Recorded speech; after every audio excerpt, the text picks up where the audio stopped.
Hi and welcome to DBJ's 3D Printed Solutions Food Colouring Gel Electrophoresis Kit. I'd like to show you what's in the kit and also a few extra items you'll need to do the activity. I'll start with the batteries. We like to use 5 9-volt batteries. It gives us a total of 45 volts to pull the food colouring across the gel. You can get away with as little as 2. It's a little slower, but you do need more than what a classroom 12-volt power supply will supply. It will kind of work with the 12-volt power supply in the classroom, but very slowly. So at least 18 volts, we've got 45 here, but they're not included in the kit. You'll have to purchase them yourself. In the kit, we have a tank. That's this white thing. That's where our gel sits in our buffer. We have a gel comb box. This sits in the tank, and it creates the gel wells that we put our samples in.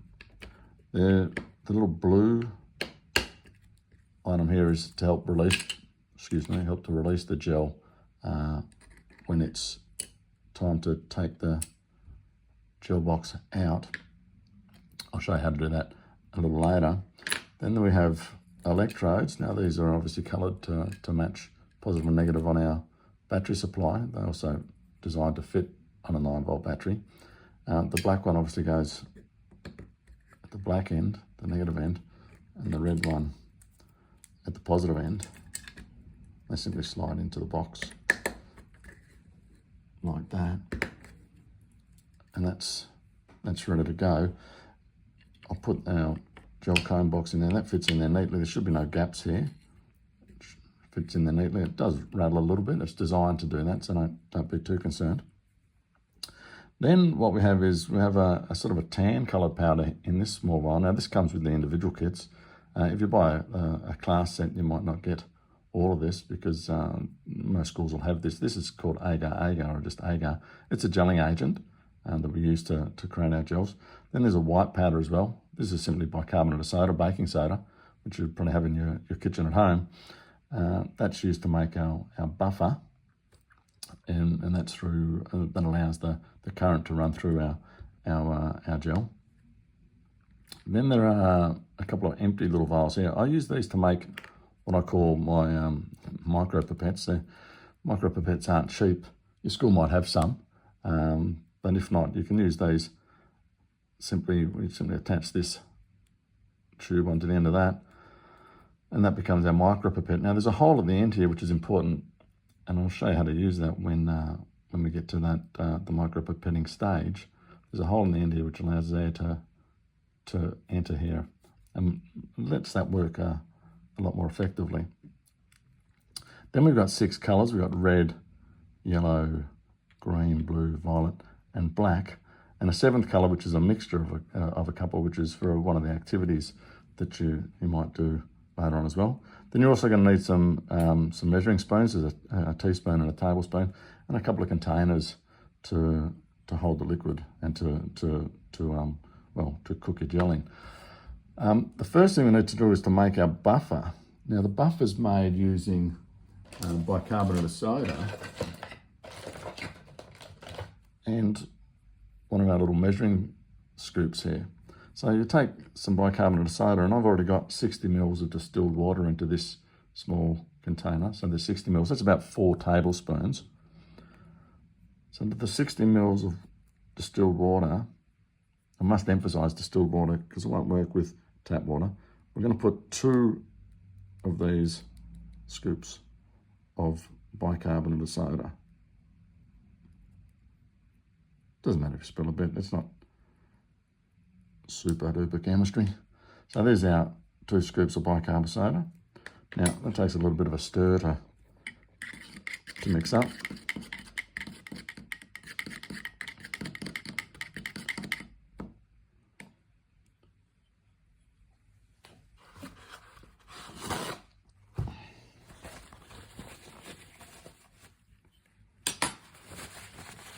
Once we have that buffer made up, we need to create our gel. Now the gel's made with this other powder. This is the agar, It's a tan colour, as I said earlier. This time we only need half a scoop. So I'll try and be a little bit more accurate with this one. We only take a half a scoop.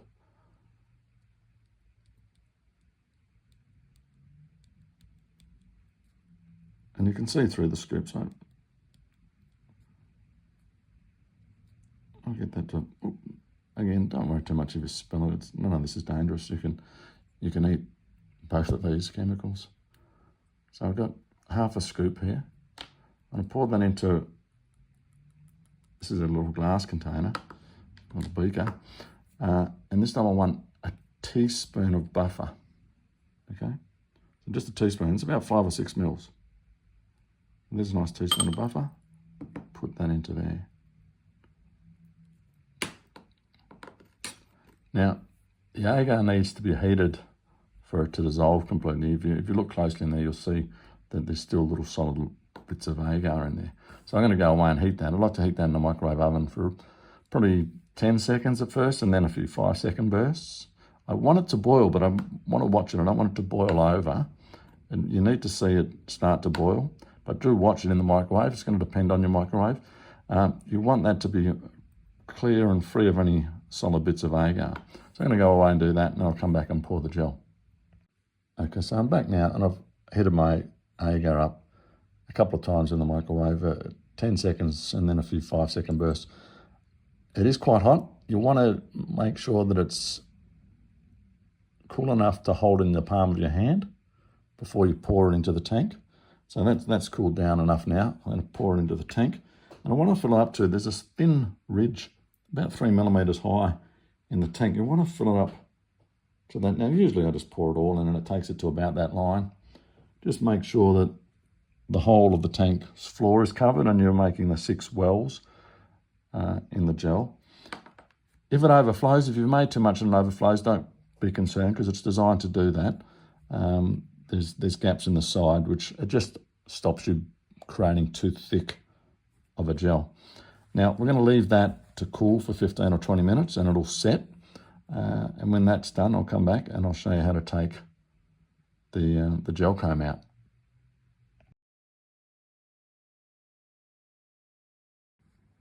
All right, so that's been 20 minutes, so the gel should have hardened sufficiently now. I'm going to take the little gel remover and it just slides in here.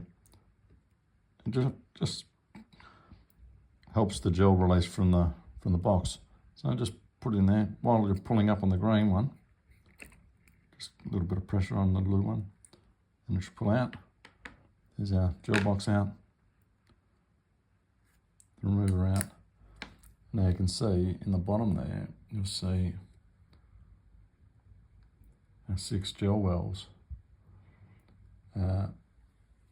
fully formed. Now, the next step we need to do, we need to add our buffer. So we're going to pour some of that original buffer that we made into the tank.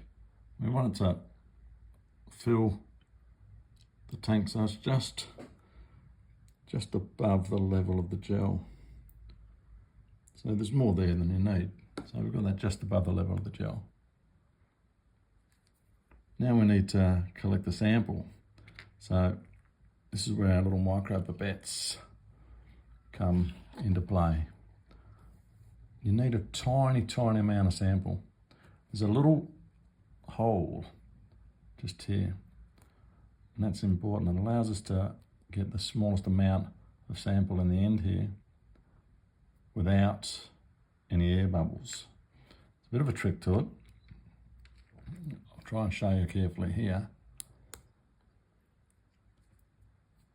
I'll put my thumb on the hole and gently squeeze, put the tip in the colour and release from this squeeze.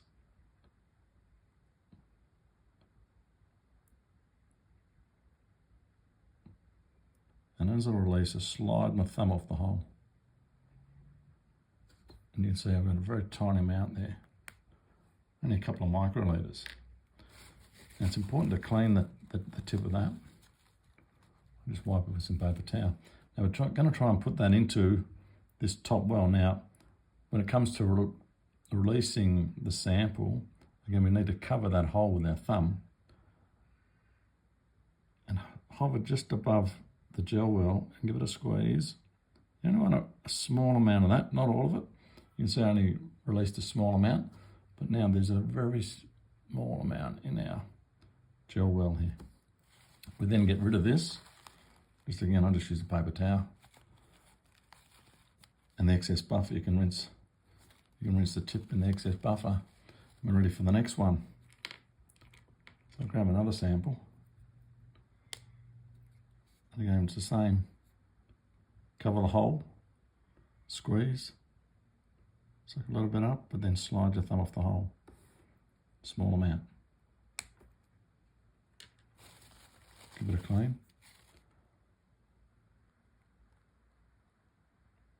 And that, you can see I've still got some left there. You don't want to start blowing air out of the pipette, otherwise it'll create a bit of a mess.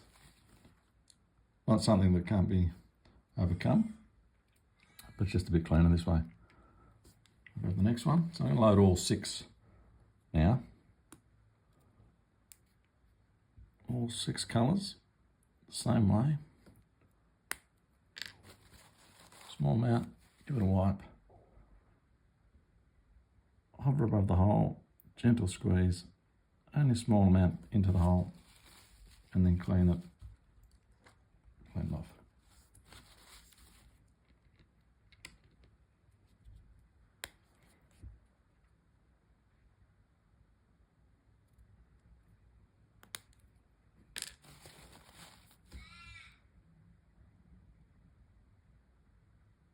Okay, so I purposely was very rough on that one. You can see how it's a little bit of a plume of blue there. Don't worry about that. That'll disappear as we run our gel. So just take some time to practice getting just a small amount of colour in here. It'll make your gel look neater.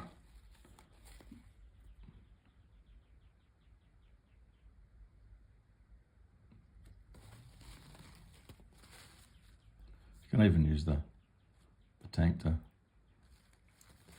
rinse out your pipette as well.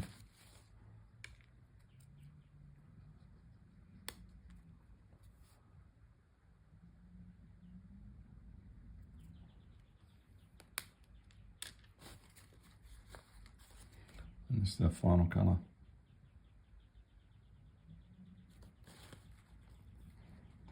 Okay, you just use the tank, rinse it out.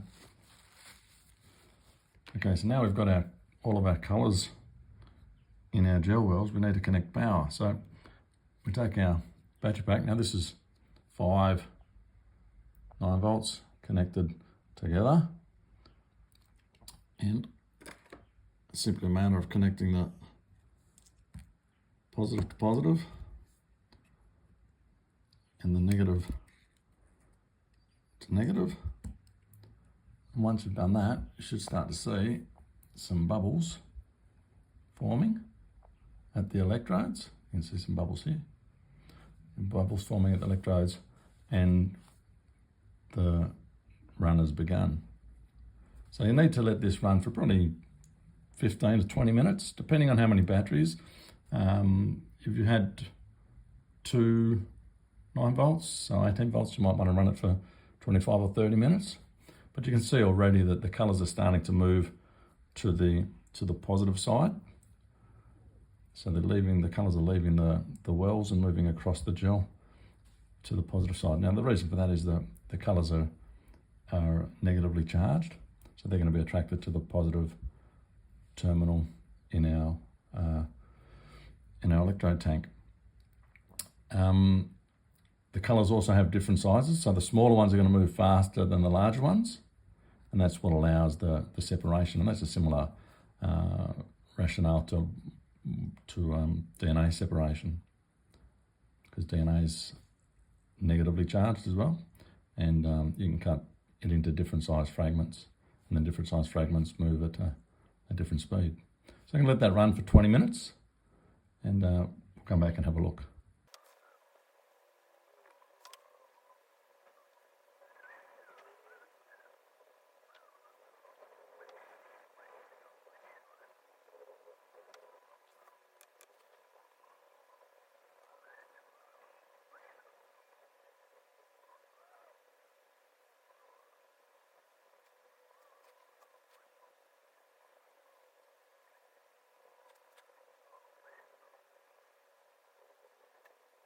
Okay, so that's been around about 20 minutes now, and you can see that where I spilt that blue, you've got this blue swirl here, but that's just in the buffer on the top. Typically, you can move it around and it'll disappear. But what we can see is we've got a fairly good separation of the colours. This was originally red, and there's a very dark red band here, but there's also a little bit of pink trailing. This one was yellow, but there's two bands here. There's a yellow and an orange. This third one was green, and there's a yellow band here and a blue band here. Again, blue is purely blue, so it ends up being quite dark because it is just the one colour. This was purple. Purple's made up of a little bit of blue and a little bit of pink. You can see those two there. And this final one was black, and black is blue, red, and yellow all mixed together.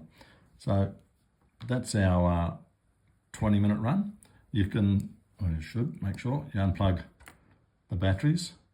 You can tip this the solution out. In fact, tip the solution out,